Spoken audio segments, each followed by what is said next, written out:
Saben que el sufrimiento no conoce días festivos, ¿verdad?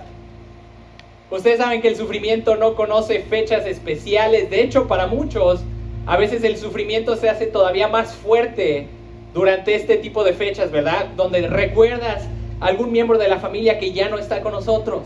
O cuando recuerdas lo solo que te sientes. O cuando incluso estás rodeado de muchas personas de familia, pero recuerdas que no te cae mal que te cae mal esta persona, o que te trataron mal, que te vieron mal, que te hicieron sentir mal, o que incluso a pesar de estar rodeado de personas te sientes solo, triste y deprimido. Entonces vamos a ver este Salmo 102. Otra cosa que quiero decir aquí es que en estas semanas Dios ha estado usando este salmo específico para edificarme a mí, para transformarme, para hablarme.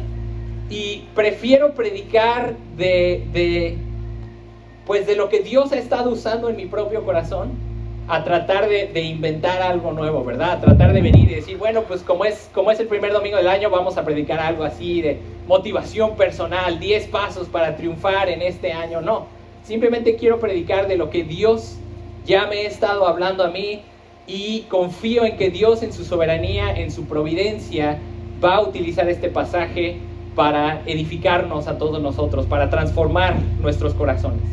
Entonces vamos a orar y pedirle a Dios que Él bendiga la predicación de su palabra. Vamos a orar. Padre, te damos gracias por este salmo, por el Salmo 102, por esta oración del afligido, esta petición de uno que sufre. Padre, tú conoces nuestros corazones, tú conoces cómo nos sentimos, tú conoces cómo a veces estamos tristes, afligidos, sentidos, deprimidos. Y te pedimos que uses este salmo, esta predicación, para confortarnos, para animarnos, para consolarnos. Te pido que tu Espíritu nos llene y nos hable, que tu Espíritu nos dé entendimiento, que me des las palabras para predicar a tu pueblo, a tu iglesia, que abras nuestros corazones. Te lo pedimos en nombre de tu Hijo Jesucristo. Amén. Amén. Bueno, en lugar de leer todo el Salmo, voy a ir yendo parte por parte. Entonces, quiero que leamos los primeros 2 versículos. Dice ahí, bueno, esto no es el primer versículo. Algo curioso de los Salmos es que ese título pequeño, no el título así grande en negritas, sino el siguiente título pequeño, normalmente está incluido en los manuscritos originales, es parte del texto, ¿verdad? El título grande en negritas, ese no, ese lo agregaron los editores de tu traducción.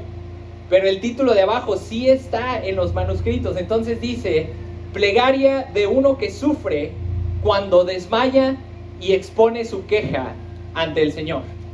Y el versículo 1 dice, oh Señor, escucha mi oración y llegue a ti mi clamor. No escondas de mí tu rostro en el día de mi angustia. Inclina hacia mí tu oído el día que te invoco. Respóndeme pronto. Entonces, desde el principio ya vemos que este es un salmo de una persona que está sufriendo, ¿verdad? Es una plegaria, es una petición, es una oración de alguien que sufre cuando desmaya, ¿verdad? Esta persona no está nada más sufriendo un poquito, esta persona está desmayando. Esta persona está desfalleciendo y está exponiendo su queja ante el Señor, está derramando su queja ante el Señor. Literalmente dice ahí que está derramando, ni siquiera puede venir y traérsela así toda en una forma limpia y nítida, sino que viene y se la está derramando por completo al Señor. Y algo rápido que quería decir antes, pero se me pasó, pero lo digo ahorita. A lo mejor algunos de ustedes dirán, bueno, pero Benjamín, yo no estoy sufriendo. Yo me siento muy bien ahorita, estoy empezando el año con todo, me siento súper bien, me siento bien animado, siento la presencia de Dios aquí conmigo, me siento muy bien. Y te digo, qué bueno, gracias a Dios, gloria a Dios que te sientes bien, pero seamos honestos, en este año, en algún momento, tarde o temprano vas a experimentar el sufrimiento. No te estoy echando la sal, no te estoy deseando nada malo, simplemente te estoy diciendo la verdad. Por lo menos un día de los 365 años vas a experimentar el sufrimiento, te vas a sentir desanimado. Y qué mejor que ya tener este salmo listo, ¿verdad? Cargado, listo para utilizarlo cuando el sufrimiento llegue. A lo mejor no estás sufriendo ahorita, pero te animo a que recuerdes las verdades de este salmo para cuando el sufrimiento llegue. Para cuando a lo mejor alguien más esté sufriendo y le puedas recomendar este salmo, puedas animar a esa persona. Entonces, eso era lo que quería decir, pero esta persona está aquí desmayando, está derramando su queja delante del Señor, y como que la persona que escribe el salmo, como que no siente que el Señor lo escucha, ¿verdad? Esta es la parte difícil. La parte difícil no es tanto cuando uno sufre, sino cuando uno sufre, uno le pide a Dios que haga algo y Dios parece no hacer nada.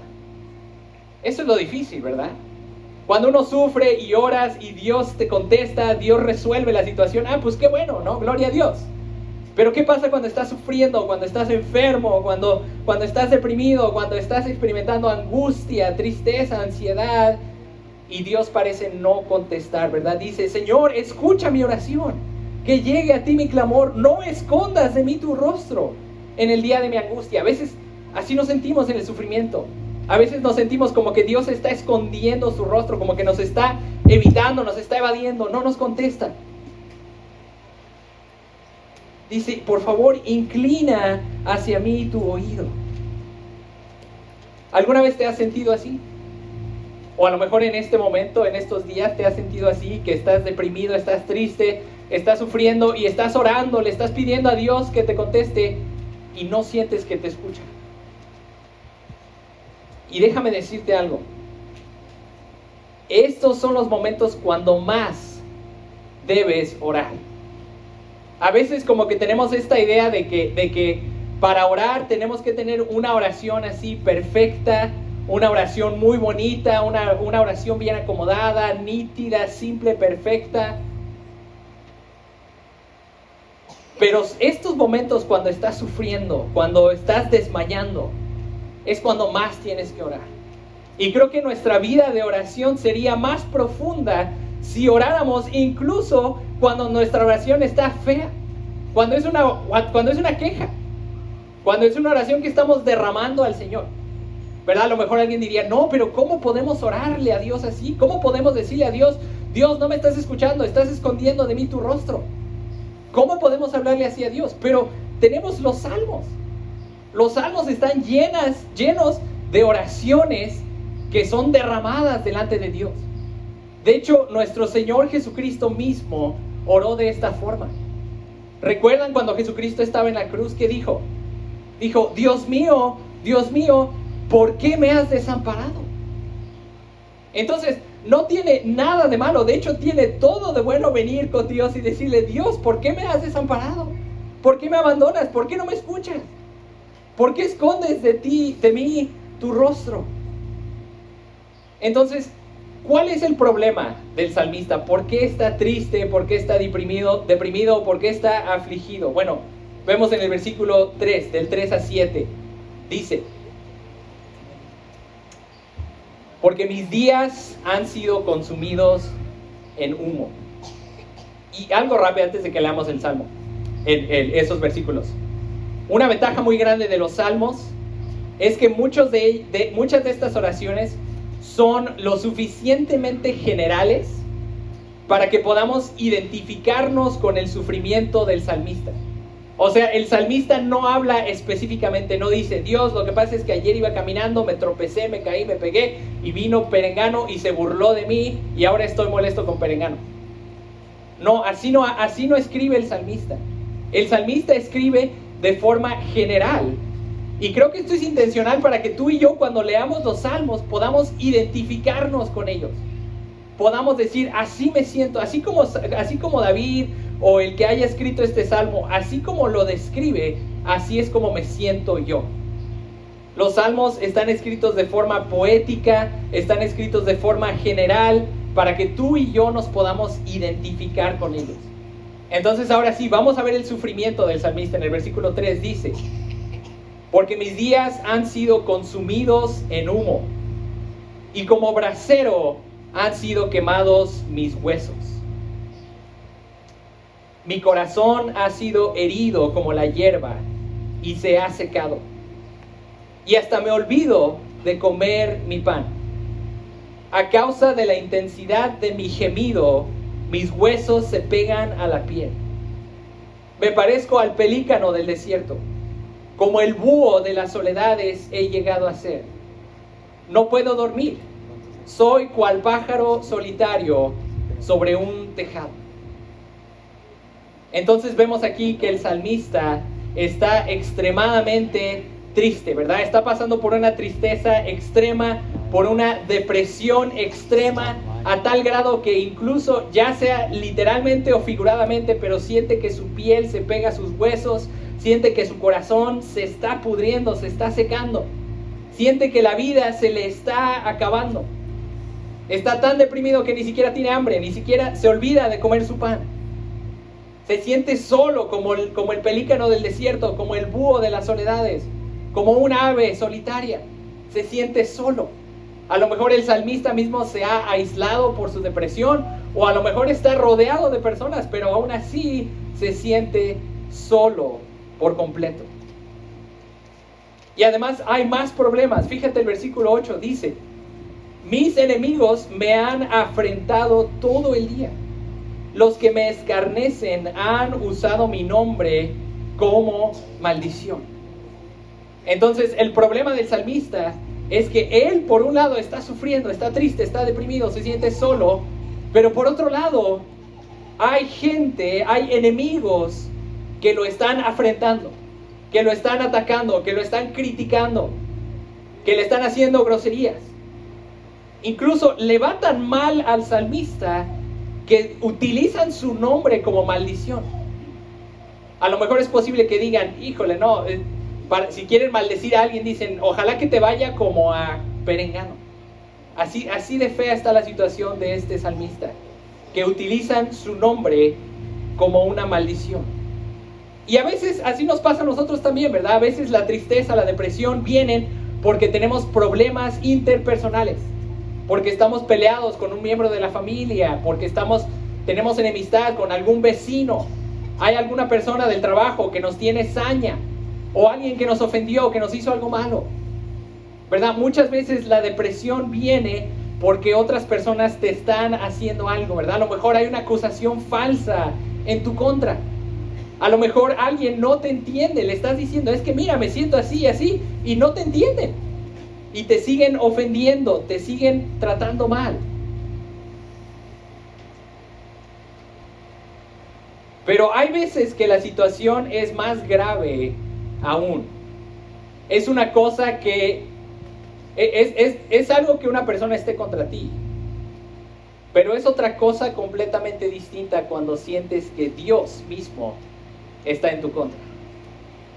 Y así se siente el salmista. Dice en el versículo 9, dice: porque he comido cenizas por pan, y con lágrimas he mezclado mi bebida, a causa de tu indignación y de tu enojo. Aquí el salmista ya le está hablando a Dios, ¿verdad? Primero decía: mira, yo así me siento. Luego decía: ellos así me tratan.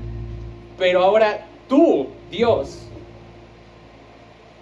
a causa de tu indignación y de tu enojo, pues tú me has levantado y me has rechazado. Mis días son como sombra que se alarga, y yo me seco como la hierba. Yo creo que esta es la peor parte del sufrimiento. La peor parte del sufrimiento es cuando sientes que Dios mismo está en tu contra, ¿verdad? No es lo mismo sufrir y saber que Dios está contigo. No es lo mismo sufrir y sentir que Dios está ahí consolándote. No es lo mismo sufrir y sentir su presencia por medio de su iglesia, que te están consolando, por medio de tu familia o de otros que te consuelan. Pero ¿qué pasa cuando sufres y sientes que la causa de tu sufrimiento es Dios mismo? ¿Qué pasa cuando sufres y dices: ¿será que Dios está enojado conmigo? ¿Qué pasa cuando sufres y dices: ok, si Dios es bueno, si Dios es soberano, Si Dios está en control de todas las cosas y yo le estoy pidiendo que me sane o que me ayude o que me rescate y no lo hace, entonces mi lógica humana me dice, pues Dios ha de ser malo, o Dios no me ha de estar escuchando, o Dios está enojado conmigo. Y te pones a examinar tu vida, ¿verdad? Te pones a examinar y decir, bueno, pues a lo mejor cometí algún pecado, a lo mejor hay algo que hice que no he pedido perdón y Dios me está castigando por eso. Y eso te deprime más y te sientes mal, te sientes triste y estás completamente frustrado, ¿verdad? Porque dices, ¿por qué Dios no me responde? Parece ser que Dios ya me rechazó.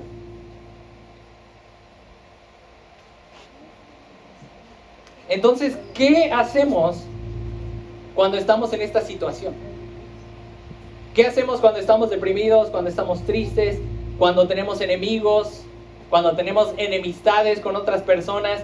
¿Qué hacemos cuando estamos confundidos y ya ni siquiera sabemos si Dios nos está escuchando? ¿Qué hacemos cuando estamos en lo más profundo de nuestro sufrimiento, de nuestra tristeza, de nuestra angustia? Bueno, la mayoría de estos salmos, este salmo es un salmo de lamento, y la mayoría de estos salmos tienen algún tipo de resolución, tienen algún tipo de respuesta. El salmista primero dice, es que me siento muy mal, y después viene la respuesta y dice, pero tú, Dios, eres bueno y me rescatas, etcétera, etcétera. Y terminan, normalmente estos salmos tienen un final feliz, por así decirlo. Y hermanos, déjenme ser honestos. Hace unas semanas que yo estaba leyendo este salmo, me emocioné cuando leí los primeros versículos porque dije, sí, así me siento, me identifico, parece que encontré un buen salmo. Pero siendo muy honesto, cuando leí la resolución del salmo, me molesté un poquito, me desilusioné un poco, porque básicamente no parece haber una resolución para el salmista. El salmista, no hay algún momento donde el salmista diga, Dios, gracias porque me rescataste, gracias porque me consolaste, gracias porque ya me siento muy bien. No la hay. El salmista más bien cambia su enfoque de sí mismo y lo cambia hacia Dios. Lo cambia hacia el carácter de Dios, hacia la fidelidad de Dios, la misericordia de Dios, hacia el poder de Dios y que Dios es eterno. Y eso al momento me desilusionó porque dije, de verdad, o sea, Dios quiere que simplemente me olvide de mi sufrimiento y comience únicamente a pensar en Él. Y al momento, siendo honesto, se me hizo como que esto no es justo. Estoy sufriendo. ¿Por qué voy a pensar en todas esas cosas? Si yo me siento mal, estoy sufriendo, quiero resolución para mí. Pero entre más lo medité, entre más lo leí, entre más oré, me di cuenta que esta es la respuesta. Este es el antídoto para la depresión, para la ansiedad, para el sufrimiento. Este es el antídoto. El antídoto es enfocarme en el carácter de Dios. El antídoto es enfocarme en que Dios es eterno y yo no. El antídoto es enfocarme en que Dios es bueno y piadoso, en que Dios nos da la vida eterna. Es posible, hermanos, se los digo honestamente, es posible que tu sufrimiento no termine. Es posible que tu enfermedad no se vaya. Es posible que ese sentimiento de soledad no se vaya. Es posible que toda tu vida estés batallando con el sufrimiento. Pero cuando recordamos las verdades de la segunda mitad de este salmo, sufrimos de una forma distinta. Sufrimos con esperanza. No sufrimos como los que no tienen esperanza, que para ellos esta vida es todo lo que hay y ya, es una vida miserable de sufrimiento. Sino sufrimos con esperanza, sabiendo que a los que amamos a Dios, a los que estamos unidos a Cristo, tenemos la promesa, tenemos el regalo de la vida eterna. Y así es como combatimos a la tristeza, a la ansiedad, a la depresión. La combatimos cuando volteamos a ver a Dios.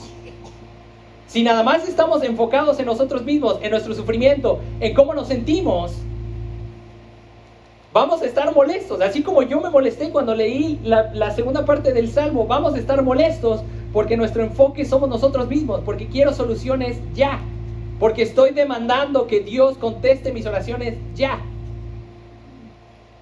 Pero cuando levanto mi cara y comienzo a ver lo eterno que es Dios, lo poderoso que es Dios, lo bueno que es Dios, eso me va a ayudar a combatir la tristeza, la depresión, el sufrimiento. Entonces, vamos a ver estas verdades de quién es Dios para combatir esta tristeza, este sufrimiento. Primero que nada, vemos que Dios es eterno. Dice en el versículo 12: pero tú, Señor, permaneces para siempre, y tu nombre por todas las generaciones. Fíjate cómo el salmista se está comparando a él mismo con Dios. En el versículo 11 dice: mis días son como sombra que se alarga. ¿A qué se refiere una sombra que se alarga? ¿Qué pasa cuando la sombra se va haciendo más larga? Quiere decir que ya se va a acabar el día. El salmista está diciendo: estoy muriendo. Dios, estoy muriendo.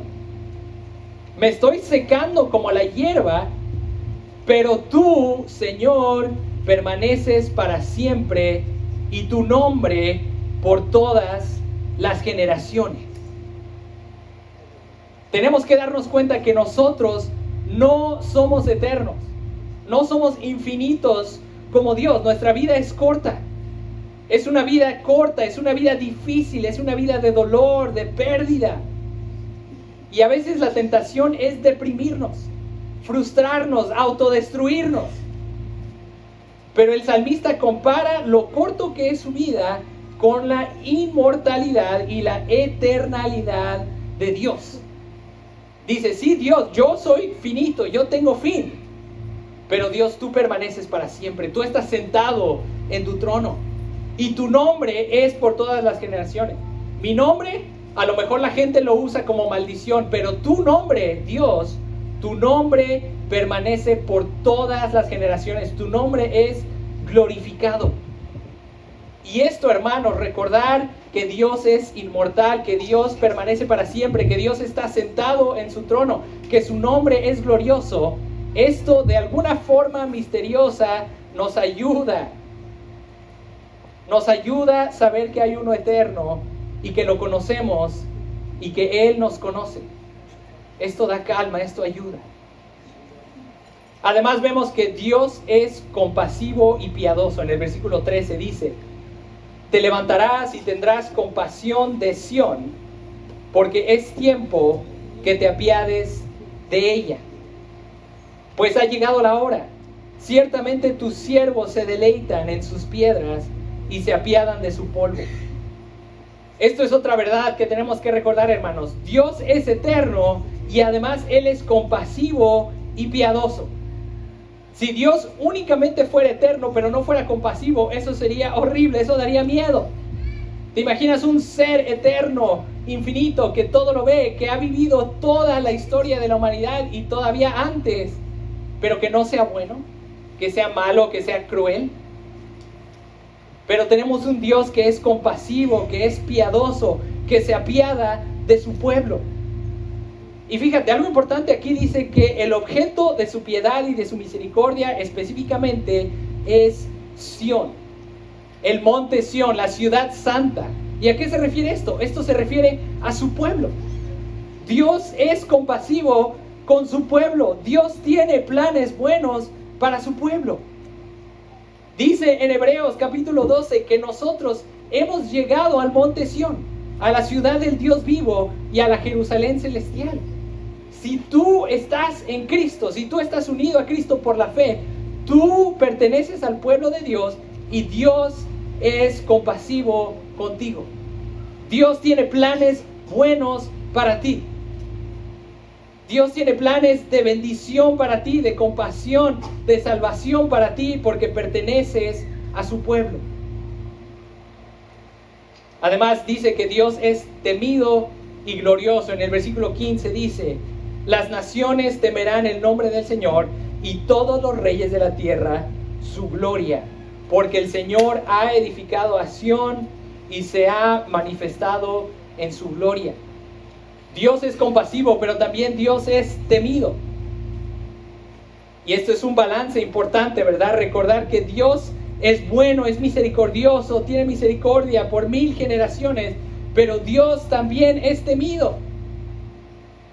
Específicamente, cuando Dios establece a su pueblo, cuando Dios establece a Sión, las demás naciones deben de temer a Dios. En el Salmo capítulo 2, el salmista le recomienda a los reyes de esta tierra, les dice: humíllense, inclínense, arrodíllense delante del Hijo, ríndanle honor, no sea que Él los destruya en su ira. Además dice que Dios escucha la oración de los que sufren. Versículo 17.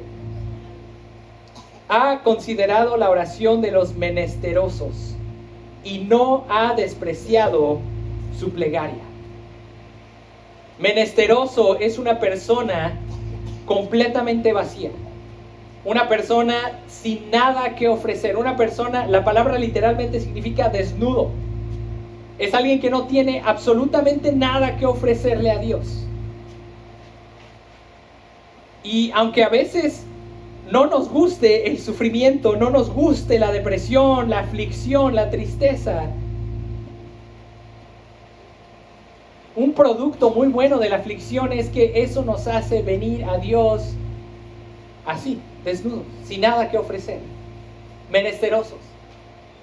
¿Verdad? No es lo mismo venir a Dios cuando sientes que todo te está yendo bien en la vida, que venir a Dios sin nada que ofrecer y decir: Dios, estoy desesperado, no sé qué hacer, no tengo más que hacer, ya agoté todos mis recursos, Dios, no tengo nada que ofrecer, por favor, escucha mi oración.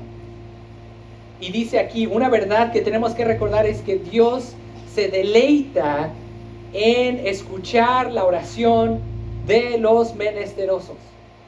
El Señor no desprecia la oración de los que no tienen nada que ofrecer.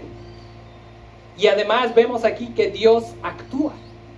Dios no solamente escucha y ya se queda ahí en el cielo y se olvida de nosotros. Dios actúa. En el versículo 18 dice: esto se escribirá para las generaciones futuras, para que un pueblo aún por crear alabe al Señor. Pues Él miró desde su excelso santuario, desde el cielo el Señor se fijó en la tierra, para oír el gemido de los prisioneros, para poner en libertad a los condenados a muerte, para que los hombres anuncien en Sión el nombre del Señor y sus alabanzas en Jerusalén, cuando los pueblos y los reinos se congreguen a una para servir al Señor. Entonces, hermanos, esto es importantísimo. Dios escucha desde su santuario, desde el cielo. Dios escucha nuestra oración. Dios conoce cómo nos sentimos. Dios nos ve desde el cielo. Dios nos conoce. Sabe cómo te sientes hoy mismo. Sabe lo que hay en tu corazón. Conoce tu desilusión, tu tristeza, tu depresión, tu ansiedad. Él la conoce. Él la ve. Pero me encanta que no dice ahí que se queda ahí en el cielo y no hace nada. En el versículo 20 dice, versículo 19, pues Él miró desde su excelso santuario, desde el cielo el Señor se fijó en la tierra para oír el gemido de los prisioneros, para poner en libertad a los condenados a muerte. Hermano, cuando estés sufriendo, esto es lo más importante que tienes que recordar. Dios ya actuó de una forma decisiva a nuestro favor. Dios no se quedó sentado en el cielo viendo nuestro sufrimiento, sino que Dios tomó la iniciativa, se hizo carne y habitó entre nosotros. Dios envió a su Hijo Jesucristo a que viniera a este mundo a experimentar el sufrimiento que tú y yo experimentamos. Dice en Hebreos que Jesucristo tenía que ser hecho como nosotros en todo respecto. Dice en Hebreos que Jesucristo fue tentado como nosotros en todo. Jesucristo, que estaba ahí en su trono, sentado a la diestra del Padre, que estaba ahí en gloria, Él se despojó de todas esas cosas, bajó a este mundo, se hizo carne y sufrió junto con nosotros. Y Jesucristo vino a liberar a los prisioneros, vino a rescatar a nosotros que estábamos condenados a muerte. Uno de los problemas de este salmista es que él ve su propia muerte. Dice: Señor, se está acabando mi vida, me estoy muriendo. Se está secando mi corazón, estoy por morir. Y vemos aquí que Jesucristo vino a rescatar a los que estábamos condenados a muerte. ¿Por qué es tan importante esto, hermanos? Esto es importante porque nosotros no somos inmortales por naturaleza. Todos nosotros tenemos una fecha de expiración. Tenemos una fecha de caducidad. Todos nosotros en algún momento vamos a morir. Adán y Eva tenían acceso al fruto de la vida, ¿verdad? Ellos, cuando estaban en el jardín del Edén, podían ir y comer del fruto de la vida y vivir para siempre. Pero cuando pecaron, Dios les dijo: si comen de este árbol, ciertamente morirán. Y cuando pecaron, Dios los expulsó del jardín. Dios puso un ángel ahí sellando la entrada al árbol de la vida. Y ahora toda la humanidad es mortal. Toda la humanidad va a morir. Nuestro destino es la muerte, a menos que Dios haga algo para prevenirlo. Y en el versículo 23 leemos esto, dice: Él debilitó mis fuerzas en el camino, acortó mis días. Dije: Dios mío, no me lleves a la mitad de mis días. Recuerde, el salmista está diciendo: Dios, me estás matando, estoy muriendo, se va a acabar mi vida pronto. Pero fíjate lo que dice de Dios. Dice: tus años son por todas las generaciones. Desde la antigüedad tú fundaste la tierra, y los cielos son la obra de tus manos. Ellos perecerán, pero tú permaneces. Todos ellos como una vestidura se desgastarán, como vestido los cambiarás y serán cambiados, pero tú eres el mismo y tus años no tendrán fin. Esta es la verdad que tenemos que recordar, hermanos. Todo se va a acabar. Este mundo se va a acabar. Esta tierra se va a acabar. La creación de Dios va a llegar a su fin, pero Dios, solo Dios permanece para siempre. Solo Dios es eterno. Solo Dios es inmortal. Y aquí está la respuesta final, hermanos. El versículo 28 dice: los hijos de tus siervos permanecerán, y su descendencia será establecida delante de ti. El salmista reconoce: sí, voy a morir, sí, estoy sufriendo, me está yendo mal, pero como Dios es eterno, todos, y como Dios es eterno, como Dios es compasivo, como Dios es bueno, como Dios vino a liberarnos de la muerte, entonces todos los siervos de Dios permanecerán para siempre. Y esto es lo que nos va a dar ánimo, hermanos, el saber que Jesucristo vino a este mundo a rescatarnos de la muerte, y ahora tenemos el regalo de la vida eterna. Como les dije hace rato, es posible que vivamos con sufrimiento toda esta vida, pero debemos recordar que esta vida no es todo lo que hay. De hecho, esta vida es muy corta en comparación con la vida eterna que Dios ofrece a los que confían en su Hijo Jesucristo. Entonces, cuando estemos sufriendo, cuando estemos tristes, deprimidos, enfermos, ofendidos, sintiéndonos mal, cuando sintamos que ya nuestra muerte viene, nuestra muerte se acerca, cuando estemos frustrados o deprimidos por nuestra propia mortalidad, podemos recordar que Dios es eterno, que Dios es bueno, que Él es bondadoso, que Él se apiada de su pueblo y que Él envió a su Hijo Jesucristo para rescatar a los que estábamos condenados a muerte. Él envió a su Hijo Jesucristo para darnos la vida eterna. Y a lo mejor seguiremos sufriendo, pero vamos a sufrir de una forma distinta. Vamos a sufrir sabiendo que cuando Jesucristo regrese, que cuando Él establezca el cielo nuevo y la tierra nueva, no habrá más sufrimiento. Él enjugará toda lágrima.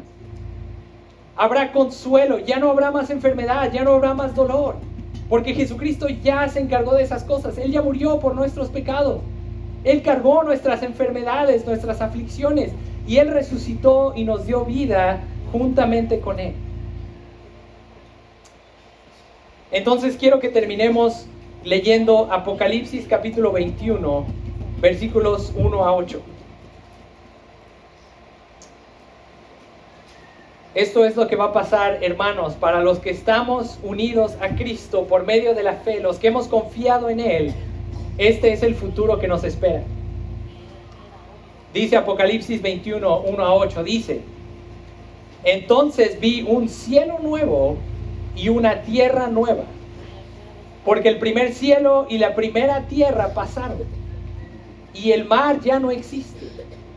Y vi la ciudad santa, la nueva Jerusalén, que descendía del cielo de Dios, preparada como una novia ataviada para su esposo.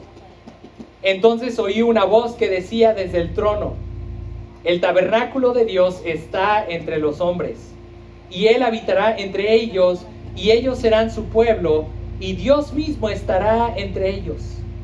Él enjugará toda lágrima de sus ojos, y ya no habrá muerte, ni habrá más duelo, ni clamor, ni dolor, porque las primeras cosas han pasado. El que está sentado en el trono dijo: yo hago nuevas todas las cosas. Y añadió: escribe, porque estas palabras son fieles y verdaderas. También me dijo: hecho está, yo soy el alfa y la omega, el principio y el fin. Al que tiene sed yo le daré gratuitamente de la fuente del agua de la vida. El vencedor heredará todas las cosas, y yo seré su Dios y él será mi hijo. Pero los cobardes, incrédulos, abominables, asesinos, inmorales, hechiceros, idólatras y todos los mentirosos tendrán su herencia en el lago que arde con fuego y azufre, que es la muerte segunda.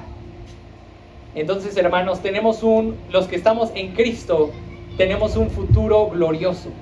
Tenemos un futuro en la presencia de Dios por toda la eternidad.